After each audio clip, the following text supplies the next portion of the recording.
नमस्कार मंडळी. तर मी आज तुम्हाला माझ्या यूट्यूब चॅनलचा 0 ते 1000 सबस्क्रायबरपर्यंतचा खरा प्रवास सांगणार आहे. बऱ्याच लोकांना वाटतं की यूट्यूबवर सबस्क्रायबर मिळवणं खूप सोपं असतं, पण तसं काही नाही आहे. पहिले 1000 सबस्क्रायबर मिळवणं हे फार कठीण असतं.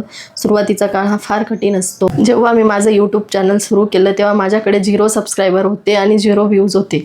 पहिला व्हिडिओ मी अपलोड केला, मला वाटलं आता हजारोमध्ये व्ह्यूज येतील, पण तसं काहीच झालं नाही. मला फक्त 20 ते 30 व्ह्यूज आले एका पहिल्या माझ्या शॉर्टला. तेव्हा मला एक गोष्ट कळली, यूट्यूबवर जर यश मिळवायचं असेल तर पेशन्स खूप महत्त्वाचा असतो. तर मी हार मानली नाही. मी दररोज नवीन आयडिया शोधायला सुरुवात केली, ट्रेंडिंग टॉपिक शोधायला सुरुवातीला एडिटिंग पण खूप साधं होतं, थंबनेल पण खूप साधे असायचे, एकदम बेसिक असायचे. मला त्यातलं काहीच नॉलेज नव्हतं. पण जसजसं मी व्हिडिओ अपलोड करायला लागली तसतसं मला समजायला लागलं की यूट्यूबवर काय चालतं काय चालत नाही.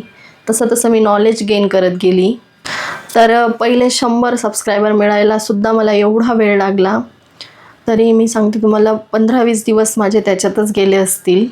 कारण माझी ही यूट्यूबची जर्नी ही फक्त 28 दिवसाची आहे. 28 दिवसातच माझं चॅनल मॉनिटाईज झालं. तर सुरुवातीचा काळ हा खूप जास्त कठीण गेला. पण जेव्हा माझ्या 100 सबस्क्रायबर पूर्ण झाले तेव्हा मला मोटिवेशन मिळालं आणि तेव्हा मला समजलं की लोकांना माझा कंटेंट आवडायला लागला आहे. त्यानंतर मी कन्सिस्टन्सी ठेवली. दररोज व्हिडिओ अपलोड करायला सुरुवात केली, शॉर्ट्स पण टाकायला सुरुवात केले. कधी एखादा व्हिडिओ खूप जास्त चालायचा, एखाद्याला खूप कमी व्ह्यूज यायचे. असं करत करत हळूहळू माझे 100, 200, 500 सबस्क्रायबर झाले. आणि जेव्हा 500 झाले माझे सबस्क्रायबर तेव्हा माझ्यासाठी प्रत्येक सबस्क्रायबर हा खूप खास होता. कारण त्याला माझं कंटेंट आवडत होतं म्हणून तो मला सबस्क्राईब करत होता. आणि मग तो दिवस आला जेव्हा माझ्या चॅनलला 1000 सबस्क्रायबर पूर्ण झाले. तो मोमेंट माझ्यासाठी खूप खास होता, खूप स्पेशल होता. कारण तो एक नंबर नव्हता, तो माझ्या मेहनतीचा रिझल्ट होता. आणि या प्रवासात मला एक गोष्ट समजली की यूट्यूबवर जर ग्रो करायचं असेल तर 3 गोष्टी खूप महत्त्वाच्या असतात. पहिली, कन्सिस्टन्सी असायला हवी. दुसरी, क्वालिटी कंटेंट असायला हवं तुमचं. तिसरी, पेशन्स असायला हवे. हे 3 नियम जर तुम्ही फॉलो केले तर तुम्ही यूट्यूबवर ग्रो झालेच म्हणून समजा. तुम्हीही जर नवीन क्रिएटर असाल, तुम्हीही यूट्यूबवर जर आत्ता सुरुवात केली असेल तर मी तुम्हाला एक गोष्ट सांगते, हार मानू नका. कारण कोणताच क्रिएटर हा मोठा नसतो. प्रत्येक क्रिएटर हा 0पासूनच सुरुवात केलेली असते आणि 0पासूनच तो मिलियन, लाखात, मिलियनमध्ये गेलेला असतो. त्याच्यामुळे हार मानायची नाही, पेशन्स ठेवायची. इथूनच माझा खरा प्रवास सुरू झाला. मी सुरुवातीला फक्त व्हिडिओ अपलोड करत होते. सुरुवातीला मी खूप चुका केल्या. माझं थंबनेल एकदम साधं होतं, टायटल एकदम साधे असायचे. पण नंतर मला काही टेक्निकल गोष्टी समजल्या यूट्यूबबद्दल.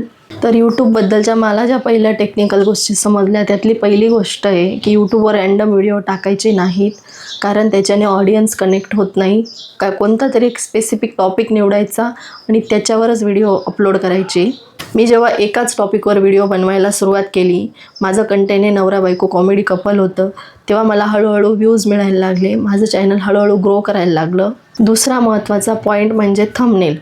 यूट्यूबवर लोक आधी थंबनेल बघतात, मगच व्हिडिओवर क्लिक करतात. ते थंबनेल जर चांगला असेल तरच आपला CTR वाढतो. कारण यूट्यूब सर्चमध्ये येण्यासाठी टायटल हा खूप महत्त्वाचा असतो. आता उदाहरणार्थ माझ्या ह्या व्हिडिओचा टायटल आहे 0 ते 1000 सबस्क्रायबरपर्यंतचा खरा प्रवास. तर मी त्याच्यात जर टाकलं असतं ना माझा यूट्यूबचा प्रवास, तर ते एवढं अट्रॅक्टिव्ह वाटलं नसतं. तर मी काय टाकलं, 0 ते 1000 सबस्क्रायबरपर्यंतचा माझा खरा प्रवास. आता हे जे टायटल झालं हे खूप अट्रॅक्टिव्ह झालं. तर याच्यामुळे लोक त्याच्या व्हिडिओवर क्लिक करतात, थांबतात, व्हिडिओ बघतात. तर टायटलमध्ये तुम्ही इंग्लिश आणि मराठी दोघं टायटल टाकायचे आहेत. तर आता समजा 0 ते 1000 सबस्क्रायबरपर्यंतचा प्रवास. आता 0 ते 1000 सबस्क्रायबरपर्यंतचा प्रवास याच्यावर तुम्ही इंग्लिश आणि मराठी दोघं टायटल टाकायचे आहेत. तर इंग्लिशमध्ये पण टाकायचं आहे, how I got my 1000 subscribers. असे दोघं टायटल टाकले तर तुमची बाहेरची ऑडियन्स पण तुमचा व्हिडिओ बघते. आणि चौथा महत्त्वाचा पॉईंट म्हणजे कन्सिस्टन्सी. यूट्यूबला कन्सिस्टन्सी खूप महत्त्वाची असते.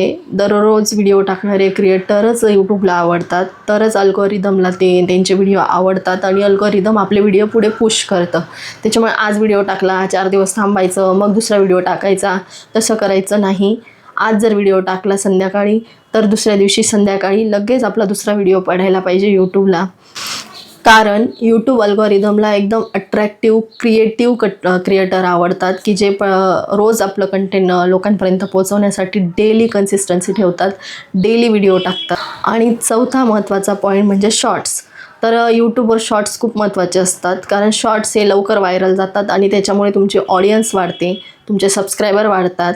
कधीकधी एखादा शॉर्टचा 5 ते 6 लाखात जातो, त्याच्यातून तुमचे 100, 50, 70, 80, 100, 120 असे सबस्क्रायबर एका शॉर्टमधून पण कधी कधी वाढू शकतात. त्याच्यामुळे शॉर्ट्स खूप महत्त्वाचे असतात. आणि पुढचा महत्त्वाचा पॉईंट म्हणजे ऑडियन्स रिटेन्शन. तर यूट्यूब अल्गोरिदमसाठी ऑडियन्स रिटेन्शन खूप महत्त्वाचं असतं, कारण यूट्यूब काय बघत असतं की तुमचा व्हिडिओ ऑडियन्स किती वेळ बघतात, त्यालाच ऑडियन्स रिटेन्शन असं म्हटलं जातं. जर 50%पेक्षा जास्त वेळ बघत असेल तर तुमचा व्हिडिओ यूट्यूब अजून लोकांपर्यंत रिकमेंड करतं, अजून लोकांपर्यंत पुश करतं. तर ऑडियन्स रिटेन्शन रेट हा खूप महत्त्वाचा असतो. म्हणून व्हिडिओचा हुक म्हणजे आपण सुरुवातीला जे काही बोलतो पहिले 5-6 सेकंद, ते खूप महत्त्वाचं असतं. तरच ऑडियन्स तुमच्या व्हिडिओवर थांबतं, तुमचा व्हिडिओ बघतं पुढे. आणि नंतरचा महत्त्वाचा पॉईंट म्हणजे ॲनालिटिक्स. तर यूट्यूब स्टुडिओमध्ये ॲनालिटिक्स बघणं खूप महत्त्वाचं असतं.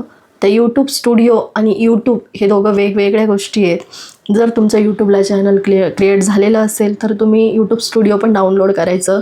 त्याच्यात तुम्हाला तुमचा किती क्रायटेरिया राहिला आहे, तुमच्या व्हिडिओला किती व्ह्यूज येत आहे, काय कसं सगळं ॲनालिटिक्स हे यूट्यूब स्टुडिओमध्ये दिसत असतं.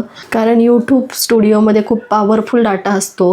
Views, watch time, audio retention, CTR सगळं हे तुमचं यूट्यूब स्टुडिओमध्ये दिसतं. आणि नंतरचा एक अगदी महत्त्वाचा पॉईंट म्हणजे पेशन्स आणि कन्सिस्टन्सी. जर तुम्ही यूट्यूबला 10 व्हिडिओ टाकले आणि त्यांना व्ह्यूज आले नाही आणि 11वा व्हिडिओ हा व्हायरल गेला, त्याला खूप व्ह्यूज आले, तर तुमचं चॅनल तेव्हापासून ग्रो व्हायला सुरुवात होतं. म्हणून पेशन्स आणि कन्सिस्टन्सी ही खूप महत्त्वाची असते. आणि अशाच प्रकारे माझ्या यूट्यूब चॅनलने 0 ते 1000 सबस्क्रायबरचा माइलस्टोन पूर्ण केला. तर हा नंबर काही लोकांसाठी खूप छोटा असतो, पण जे क्रिएटर्स असतात त्यांच्यासाठी हा नंबर खूप मोठा असतो. कारण प्रत्येक क्रिएटरसाठी ही खूप मोठी अचिव्हमेंट असते. कारण 1000 लोकांनी जर तुम्हाला सबस्क्राईब केलेलं आहे तर तुमचा कंटेंट त्यांना हा खूप आवडतो आहे, म्हणून त्यांनी तुम्हाला सबस्क्राईब केलेलं आहे, हा त्याचा अर्थ असतो. जर तुम्हीही यूट्यूब चॅनल सुरू करत असाल तर या गोष्टी डोक्यात घेऊनच चाला तुम्ही. पहिली पेशन्स, दुसरी क्वालिटी कंटेंट, तिसरी स्मार्ट स्ट्रॅटर्जी. ह्या गोष्टी यूट्यूब ग्रोथसाठी खूप महत्त्वाच्या असतात. पहिले 1000 सबस्क्रायबर झाले तर तुमचा पुढचा प्रवास हा अगदी सोपा होतो. म्हणून हार मानू नका, व्हिडिओ बनत राहा, शिकत राहा आणि व्हिडिओ अपलोड करत राहा आणि तुमचं चॅनल एक दिवस नक्की ग्रो होईल. तुम्हाला यूट्यूब रिलेटेड काहीही क्युरी असतील, तुम्ही नवीन क्रिएटर असाल, एडिटिंग म्हणा, यूट्यूबला शॉर्ट्स कसे अपलोड करायचे, बऱ्याच गोष्टी असतात यूट्यूबमध्ये.